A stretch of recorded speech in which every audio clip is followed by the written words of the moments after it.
दोस्तों, ये कहानी एक ऐसी गोरी नन की है जो एक बार जंगल में एक नंगे आदमी को देख लेती है। जभी से ये अपनी भावनाओं को काबू में नहीं कर पाती, यानी कि उसे भटाभट भटाभट भटाभट का भूत सवार हो जाता है और जो भी उसे मिलता है वो उससे पिलम पिलाई करके उसे जान से मार देती है। तो चलिए देखते हैं ये गोरी नन क्या क्या खलबली मचाती है। कहानी की शुरुआत में यही गोरी मैडम जंगल में मंगल कर रही थी, जिसका नाम है मार्लो, और ये बड़े मजे से घूम रही थी। तभी टहलते टहलते मार्लो को एक नंगा धड़ंगा आदमी दिख जाता है, जैसे कि ये मार्लो की ही लेने आया हो। जब मार्लो उसको देखती है तो उसके मुंह से हो निकल जाता है। वो आदमी कहता है, हो क्या कर रही है कौन तू? और ये सुनते ही मार्लो की फटके 64 हो जाती है और वो पहली फुर्सत में घोड़ी की तरह भग जाती है। कहीं पेलम पिलाई हो गई तो सही कह रहा है भाई तू। वो सीधे अपने भगवान के पास पहुंचती है और उनसे माफी मांग कर कहती है, हे भगवान, मैंने वो सब गलती से देखा है, मेरा कोई और इरादा नहीं था, प्लीज मुझे माफ कर दो। और वो देखकर मेरी जीभ भी लपलपा गई थी, और वो देखकर जो भी मेरे मन में ख्याल आए हों उसके लिए मुझे माफ कर दो। तभी वहाँ पर एक लौंडा आता है जिसका नाम फटी होता है और ये भेड़ों को चराता है। मार्लो को फटी की भेड़ पसंद आ जाती है तो वो कहता है, टेंशन क्यों ले रही है, वो देख अपने पास बतेरी भेड़ है। और फिर मार्लो उन भेड़ों के साथ खेलने लगती है। तभी उसे पानी में वही आदमी दिखता है जो उसे अभी जंगल में मिला था। अब ये देखकर मार्लो की दोबारा फटके 128 हो जाती है। तभी वो उसे खाने के लिए एक सेब देता है, लेकिन उसे देखकर मार्लो को फिर से वही विचार आने लगते हैं और वो दोबारा घोड़ी की तरह भग जाती है। जहाँ वो आदमी मन में सोचता है, पता है तेरे में खूब बड़ा है चस्का, हमें नहीं देगी तो किसे देगी अपना खोखला रास्ता। मार्लो एक बहुत बड़े चर्च में काफी ननों के साथ रहती है और इन सभी का काम है भगवान की प्रार्थना करना और सादा सिंपल खाना खाना।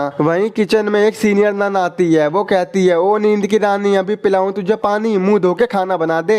और इन सब में चश्मे वाली नन इनकी सीनियर है और अब ये सभी नन खाना खाती हैं। वहीं मार्लो की तो अभी भी फटी हुई थी, उसे सपोला देकर बहुत गिल्टी फील हो रही थी। वो बस उस आदमी के बारे में सोचती रहती है। फिर वो अपने कमरे में आती है और वहाँ भी वो उसके बारे में सोचती रहती है। फिर उसे फील होता है कि वो आदमी मार्लो को अपने पास बुला रहा है। तो फिर मार्लो अपने आप को एक कांटेदार रस्सी से बांधकर खुद को पनिशमेंट देती है ताकि उसे ये ख्वाब फिर से ना आ सके। तभी वहाँ पर दो नन आ जाती हैं जो मार्लो को बताती हैं कि हमारी गाय की तबीयत खराब है। तो फिर मार्लो गाय के पास जाकर उसकी देखभाल करती है और वहीं पर सो जाती है। तभी वहाँ पर वही आदमी झटका आता है। वो उसे ऐसे ताड़ रहा था जैसे वहीं पर मार्लो का मारियो गेम खेल ले, और फिर वो अपना झूठा सेब मार्लो के पास फेंक कर चला जाता है। और अब जैसे ही मार्लो की नींद खुलती है तो वो अचानक से सेब को देखकर डर के भाग जाती है और वापस अपने कमरे में आ जाती है, जहाँ पर एक दूसरी नन छुपी हुई थी। मार्लो अपने कपड़ों को निकालकर नुकीली रस्सी निकाल रही थी जिससे उसने खुद को सजा दी थी, और वो दूसरी नन मार्लो को ऐसा करते हुए देख लेती है और उसकी दीवानी हो जाती है। वो मार्लो से कहती है, दर्द होता है तो दर्द होने दो, अभी तो रात बाकी है, चल एक चुम्मी चुम्मी दे दे मार्लो। तो मार्लो कहती है, अरे दादा सटिया गई हो का? पर वो तुरंत मार्लो पर झपट्टा मार देती है और मार्लो से रगड़ा रगड़ी शुरू कर देती है। लेकिन मार्लो को ये नन नहीं बल्कि वो आदमी झटका ही लग रहा था जो उससे भटाभट भटाभट भटाभट कर रहा था। मार्लो के दिमाग में तो बस झटका ही झटका घूम रहा था। इसके बाद मार्लो फिर से अपने आप को सजा देने की कोशिश करती है, पर तभी वो रुक जाती है और अगले दिन सभी नन भगवान के सामने सर झुकाती हैं। जैसे ही मार्लो आती है तो उसको अपने भगवान की जगह शैतान की फोटो दिखती है। ये देखकर मार्लो की दोबारा फटके 256 हो जाती है। वो सोचती है कि उसे शैतान ने चुना है और वो चाहता है कि बाकी सभी नन नर्क में जाएं, और मैं फालतू में खुद को सजा दे रही थी। शैतान ने मुझे ऐसा बनाया है और अब मैं सबसे भटाभट भटाभट करूंगी। अगले दिन मार्लो फिर से जंगल में जाती है, जहाँ उसे वही भेड़ वाला लौंडा फटी मिलता है। मार्लो उसके पास जाती है और अपने कपड़ों को ऊपर करके उसके बगल में बैठ जाती है, यानी कि मार्लो फटी को पिपला रही थी और वो उससे गंदी वाली बातें करती है। क्या तेरी बंदी है? तूने धूम मचाले किया है या हाथ गाड़ी चलाई है? तो फटी कहता है, नहीं, ये क्या होता है?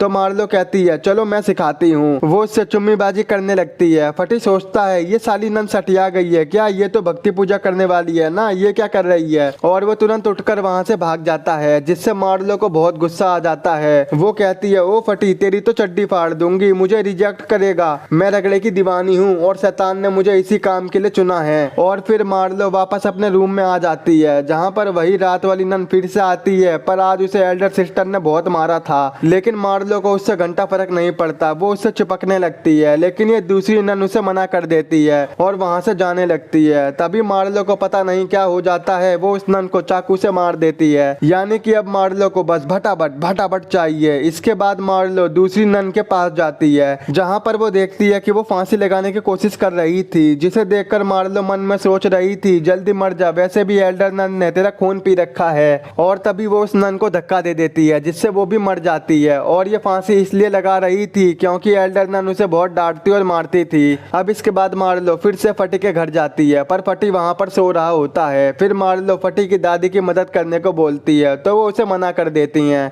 तो मार्लो मन में सोचती है, ओ बुढ़िया, तुझे क्या लग रहा है कि मैं तेरी मदद करने आई हूँ? नहीं, मैं तो फटी से ढोल बजवाने आई हूँ। और जैसे ही दादी सो जाती है तो मार्लो फटी के पास जाती है और धीरे धीरे अपने सारे कपड़े उतार देती है और फटी की रजाई में घुस जाती है। तभी फटी जाग जाता है और उसे भटाभट भटाभट भटाभट नहीं करने देता, जिससे मार्लो पूरी तरह से चिढ़ जाती है। तो वो एक चाकू उठाकर फटी का काम तमाम कर देती है और फटी के घर में आग लगा के वहां से भाग जाती है। तभी फिर से उसे रास्ते में झटका का झूठा सेब मिलता है, जिससे उसे लगता है कि झटका मुझे झटका देना चाहता है। अगले दिन दो नन मार्लो के पास आकर उसे बताती हैं कि फटी के घर में आग लगने की वजह से वो भगवान को प्यारा हो गया है। थोड़ी देर बाद मार्लो को पता चलता है कि उसका लॉकेट गले से गायब है। तभी उसे याद आता है कि कल रात मेरा लॉकेट फटी के हाथ में रह गया था। ये जानकर वो जल्दी से फटी के पास जाकर उसके हाथ से वो लॉकेट ले लेती है, पर वहीं पर सीनियर नन मार्लो को ये सब करते हुए देख लेती हैं। और मार्लो जब सीनियर नन को देखती है तो वो वहां से भाग जाती है और वो नन भी मार्लो के पीछे जाती है, जहां वो सीनियर नन कहती है, कहाँ को भाग रही है रगड़े की दीवानी, मुझे पता चल गया है कि तूने ही फटी को मारा है। फिर वो एल्डर नन भगवान से मार्लो की माफी मांगती है, लेकिन मार्लो अपने शैतान को याद करती है। तभी शैतान उसके हाथ में एक रस्सी पैकट कर देता है और वो उस रस्सी से सीनियर नन को मार देती है। और जब वो उसकी बॉडी को ठिकाने लगा रही होती है तभी एक डिब्बे में से एक छोटा सा फुकार मार देता है। ये देख मार्लो डर जाती है, अरे दादा जू का देख लियो। अगले दिन जब सभी नन सारी लाशों को जमीन में दफना रही होती हैं तो उसे देखकर मार्लो को एहसास होता है कि उसने इन सभी को मारकर कितनी बड़ी गलती की है। वो एक गुफा में जाकर अपने भगवान से माफी मांगती है कि तभी वहां पर झटका आ जाता है। वो मार्लो से कहता है, ओ रगड़े की दीवानी, तुझे शैतान ने चुना है और हम सभी ननों को अपने जैसा ठरकी बनाएंगे, ना कोई पाबंदी, जो करना है वो करो। इसके बाद अब सभी नन मिलकर मार्लो को अपनी हेड नन बना देती हैं और फिर सभी नन चर्च में जाकर दबा के मौज मस्ती करती हैं और अपने मन पसंद का खाती हैं और जश्न मनाती हैं। यहाँ तक कि वो बिना कपड़े पहने ही डांस करती हैं। जब मार्लो ये सब देखती है तो उसे बिल्कुल भी अच्छा नहीं लगता, वो उल्टा गुस्से में आ जाती है। पर तभी सारी नन मिलकर मार्लो को चाकू से मार डालती हैं और अब इस हालत में मार्लो उनसे बचकर अपने कमरे में जाती है और अपने बेड पर लेट जाती है कि तभी उसके खून का निशान गायब हो जाता है और वहां पर वही सारी नन आती हैं जिन्हें मार्लो ने मार दिया था और वो खुद भी ठीक हो जाती है। दरअसल दोस्तों, मार्लो मूवी की शुरुआत में जंगल से लौटने के बाद सपना देख रही थी और जितना भी इस मूवी में जो भी कांड हुआ है वो बस मार्लो का एक सपना था और फटी भी जिंदा था और यहीं पर इस मूवी का एंड हो जाता है। दोस्तों, कमेंट करके जरूर बताना आपको मार्लो का सपना कैसा लगा। अगर आपको मेरा एक्सप्लेन पसंद आया हो तो आज ही हमारे चैनल को सब्सक्राइब, वीडियो को लाइक और शेयर जरूर कर देना। और अगर आपको ये मूवी डाउनलोड करनी है तो टेलीग्राम से कर सकते हो।